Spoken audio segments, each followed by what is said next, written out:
Most sports polls, the Mets and Red Sox are off to historic starts while a handful of National League teams are off to surprisingly poor starts.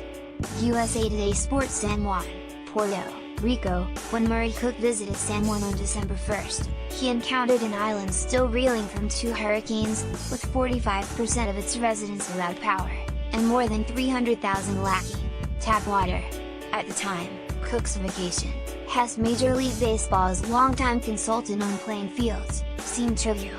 This was not merely prepping a facility for the World Baseball Classic, or one-off games staged on military bases or at Little League Baseball's Williamsport, Pennsylvania home.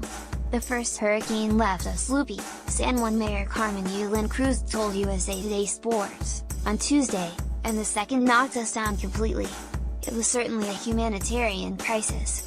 Still, Cook had a job to do: get his hottie Hiram Bithorn ready for the Minnesota Twins and Cleveland Indians to play a pair of regular season games in April. Tuesday night, his work will bear fruit, when Caguas native and all-star shortstop Francisco Lindor leads off the game for the Indians.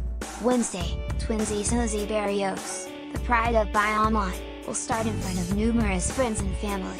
Cook had prepared Estadio Hiram Bithorn for nearly 4 dozen games over the past 2 decades, from the big league opener in 2001 to scheduled home games for the Inland Montreal Expos and numerous WBC games. After storms that killed at least 68 and caused more than $115 billion in damage, his task this time would be far different. In coming from the airport to the ballpark, you saw a lot of debris all around, he recalled of that visit in December. Hotels hadn't reopened. Only some of the streetlights were working. They were still in recovery then. More move indeed.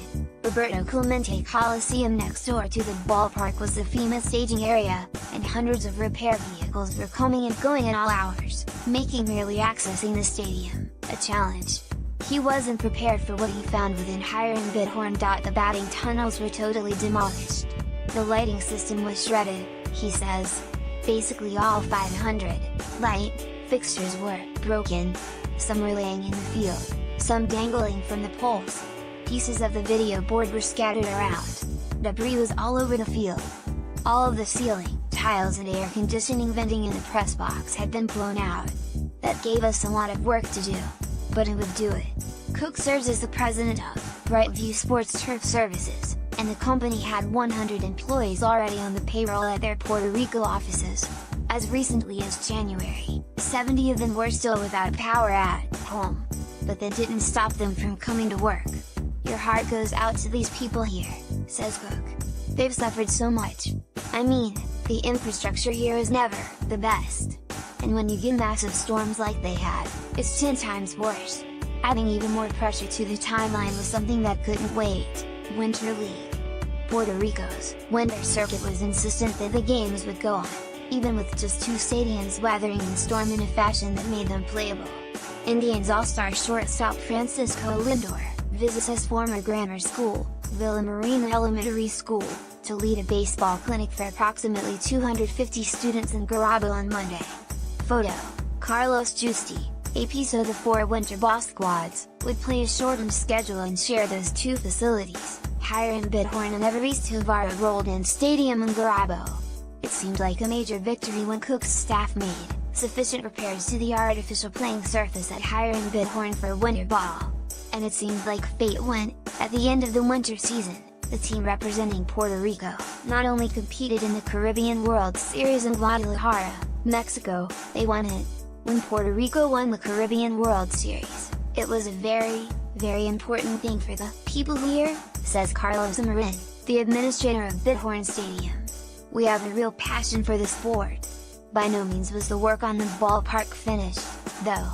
To prepare for the MLB games in April, Cook and his crew provided oversight for a completely new lighting system, the repairs of the clubhouses and press box, an expansion of the dugouts and the replacement of the backstop netting system.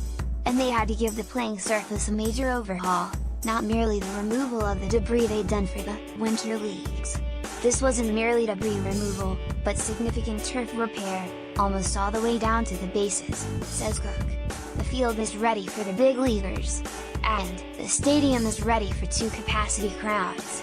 They sold out quickly because of how people here feel about Major League Baseball, Marin said. We follow the teams that have Puerto Rican players, and both the Indians and Twins have them. An enormous amount of money and effort went into the renovation. Meanwhile, MLB itself in scores of players and donors, most notably Houston Astros stars Carlos Correa and the retired Carlos Beltran and donor Jim Crane, provided money, supplies and their own labor to the island. Cook believes he knows why. Major League Baseball has always had a strong relationship with Puerto Rico. So many players have come from here. It's just the right thing to do, to take care of our friends in the sport of baseball. I've heard it over and over here, that the island needs these games. And it's the island's way of saying hey, we're back, says Cruz. When the lights of Hiram Bithorn come on for the first game Tuesday, the roaring pride of Puerto Ricans will be heard throughout the world. We appreciate that. Major League Baseball and the Players Association have put the focus back on us. We want the world to see what work we've done, because there are so many stories of hope here, and there's nothing more infectious than hope. Mock operates baseballparks.com, affiliate site of USA Today Sports digital properties.